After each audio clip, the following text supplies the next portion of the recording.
Vincent Angivins, bonjour. Vous êtes stratégiste chez JP Morgan Asset Management. Ma première question sera, on a vu un rallye haussier sur les marchés récemment. On a vu que le S&P 500 a eu un nouveau record au-dessus des 2000 points.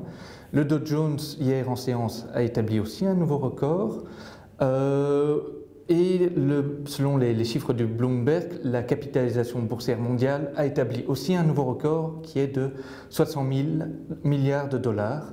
Alors, pour vous, quelle est la cause de cet effet de hausse des marchés ?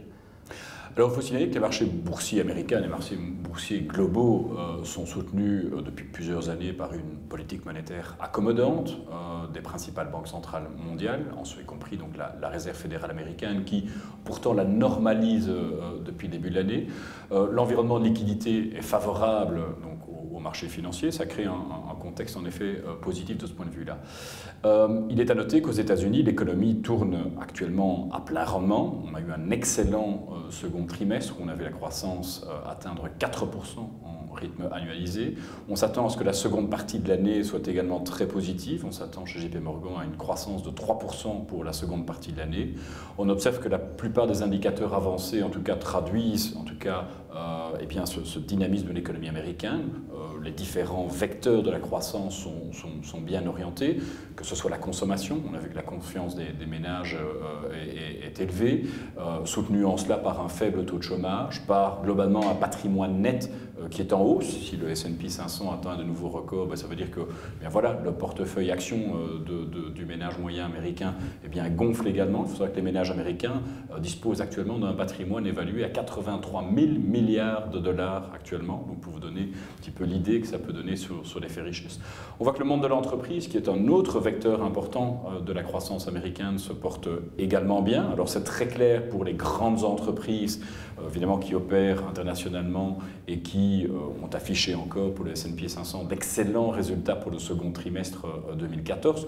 On a une progression des bénéfices qui est de l'ordre de 10-11%, donc c'est tout à fait intéressant. Et également, parce que c'était là évidemment la question que l'on avait au cours des derniers trimestres, une augmentation des revenus des entreprises. Ce n'est pas uniquement un effet de marge ou de réduction de coûts en interne qui est opéré. On voit qu'il y a vraiment une activité qui repart. Donc ces deux vecteurs, je dirais, entreprises, ménages particuliers, soutiendront la croissance aux États-Unis au cours des prochains mois.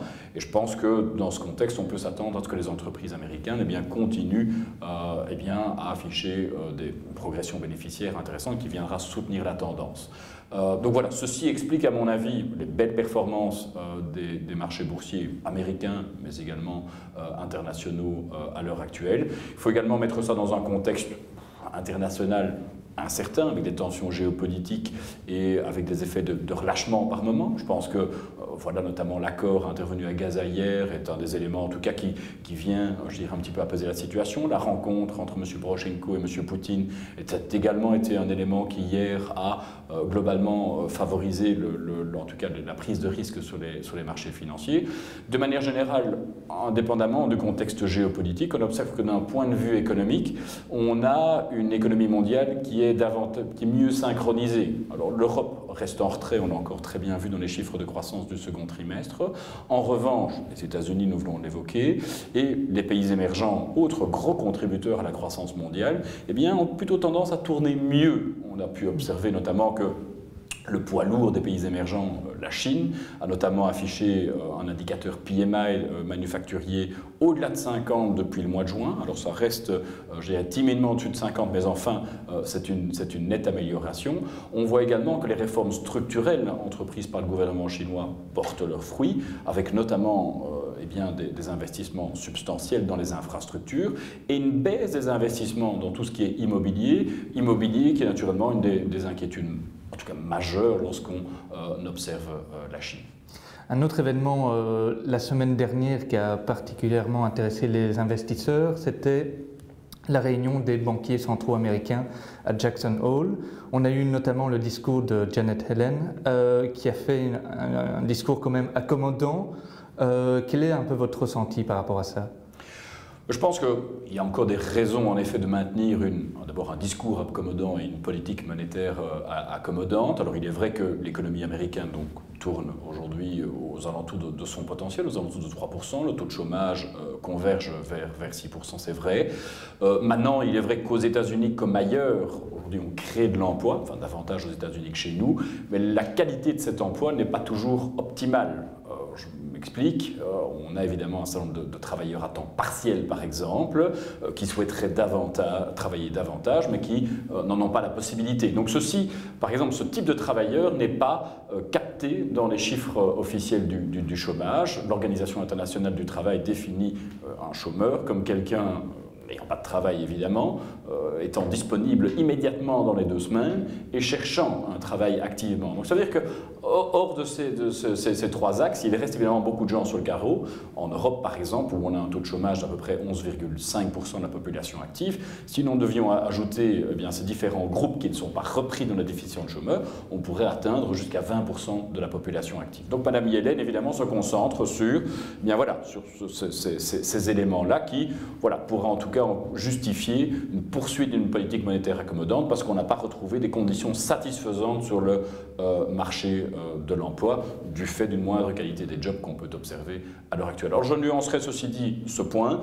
Moi j'observe que la réalité aux États-Unis, c'est vrai, il y a évidemment beaucoup de jobs à temps partiel d'une moindre qualité, mais le marché du travail reprend avec une telle vigueur qu'il induit déjà des effets de second tour.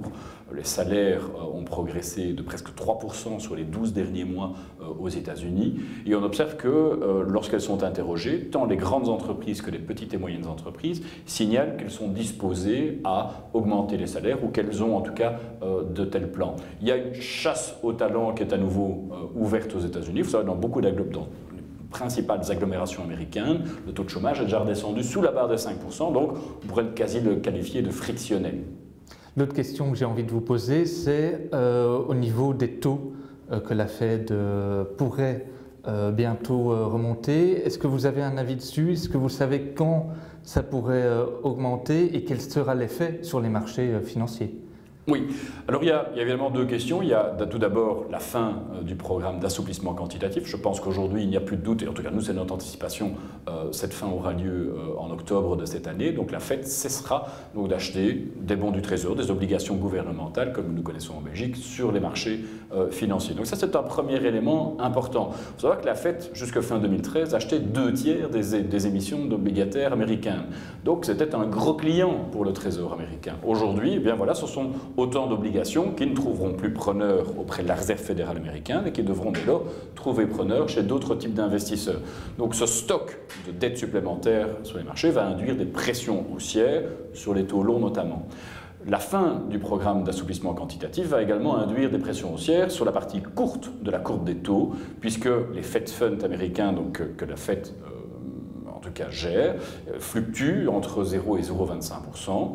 Ils ont longtemps fluctué dans la marge basse de cette marge de fluctuation. On s'attend naturellement à ce que fin octobre, ils viennent coller sur la marge haute de cette bande de fluctuation et à ce qu'à un moment en 2015, on procède à une augmentation effective des Fed Funds d'un nombre de points de base à déterminer à ce moment-là. Mais je pense que l'état de l'économie américaine justifie une hausse graduelle des taux courts aux États-Unis. Je pense que la cessation des assouplissements quantitatifs va déjà avoir un impact sur la partie longue de la courbe des taux. Donc oui, je pense qu'il faut se préparer à ce que les taux augmentent lentement, mais sûrement aux États-Unis.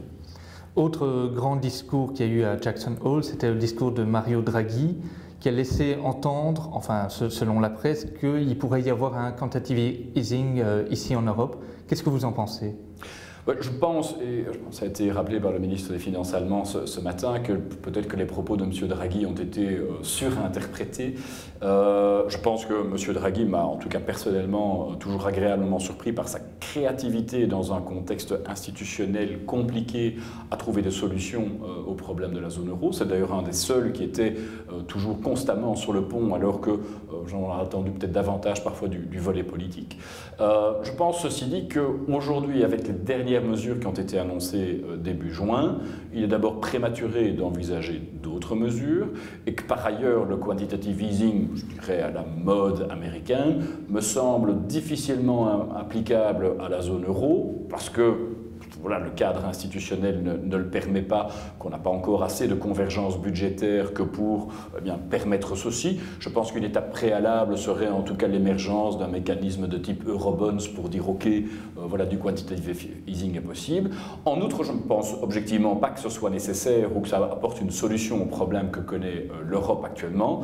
J'observe qu'un certain nombre d'États, la Belgique y compris, se financent à court terme à des taux négatifs. Je me demande bien finalement ce que la BCE pourrait encore faire pour abaisser davantage les coûts de financement des États. Donc ce n'est pas tellement le sujet, alors aussi que les autres mesures qui ont été proposées commencent à porter leurs fruits, notamment la baisse du taux de dépôt qui en tout cas, cette baisse du taux de dépôt ou en tout cas les anticipations par rapport à la politique monétaire américaine qui ont changé, mais enfin la combinaison des deux ont induit une baisse de l'euro par rapport au dollar relativement importante. Ça va soutenir l'activité en zone euro, les entreprises se plaignent trimestre après trimestre de l'effet de change négatif sur le résultat, de l'impact aussi négatif que ça a sur leur compétitivité. Il faut savoir que les entreprises européennes dépendent pour 50% de leur chiffre d'affaires de leurs exportations, donc c'est capital. On observe aussi que, avec les annonces qui ont été faites, l'implémentation de Targeted LTRO qui seront proposées pour la première fois le 18 septembre ou la réactivation du marché des ABS, on sent la volonté de la BCE d'être présent pour soutenir l'économie réelle par des flux de capitaux aussi. On voit que les banques y répondent déjà positivement à cette volonté, puisque les conditions de financement se sont assouplies en zone euro. La BCE réalise une enquête chaque année, demande au secteur bancaire, voilà, assouplissez-vous, durcissez-vous vos conditions d'octroi de crédit. Et pour la première fois de 2007, une majorité de banques s'est prononcée en faveur, enfin en tout cas a signalé qu'elle les assouplissait. Donc il y a là, je dirais quelque chose, une dynamique qui commence à partir et qui doit encore être monitorée et évaluée. Donc au mieux, je dirais ce à quoi on pourra encore s'attendre du point de la BCE, ce sont des ajustements à la marge, notamment du programme de TLTRO qui sera proposé, en modifiant certaines données techniques de la façon de réellement utiliser ces programmes. Mais au-delà, je pense qu'il est prématuré d'envisager du quantitative easing, prématuré d'un point de vue institutionnel et pas nécessaire d'un point de vue économique. Et donc la réunion qui aura lieu le 4 septembre prochain de la BCE, vous n'attendez rien de très novateur en fait? Moi, je n'attends aucune décision majeure. Je pense qu'aujourd'hui, les décisions majeures ne doivent pas tellement venir du volet monétaire, mais doivent venir davantage du volet politique. Ce que j'attends à partir de septembre, c'est la formation d'une commission européenne sous la houlette de M. Jean-Claude Juncker. Et j'attends à ce que cette commission européenne prenne le leadership en Europe et implémente des plans qui puissent régénérer de la croissance en zone euro. La BCE a su créer un écosystème favorable pour cela, c'est maintenant au tour des politiques d'intervenir. Dernière petite question, l'avenir à court terme des marchés financiers, vous le voyez encore haussier ou redescendre gentiment? Alors, évidemment, la fonction stratégique, c'est évidemment éminemment difficile de ce point de vue-là. Je ne peux pas prédire l'avenir. On n'est jamais à l'abri d'une correction. Les éléments géopolitiques fluctuent en permanence et donc c'est très très compliqué. Ce que je peux faire, c'est analyser le présent et les données qui sont actuellement en position pour évaluer si une progression du marché est justifiée d'un point de vue fondamental. J'observe que les valorisations des marchés financiers, même si on atteint de nouveaux records outre-Atlantique, sont grosso modo en ligne avec les moyennes historiques.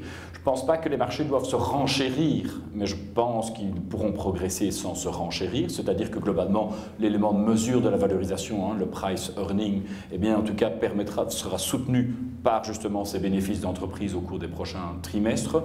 C'est déjà très visible aux États-Unis et ça commence à être visible en Europe. Alors il faut modérer ces attentes. On a finalement eu ces 2-3 dernières années d'excellents crus boursiers avec des progressions parfois de 20 à 30%.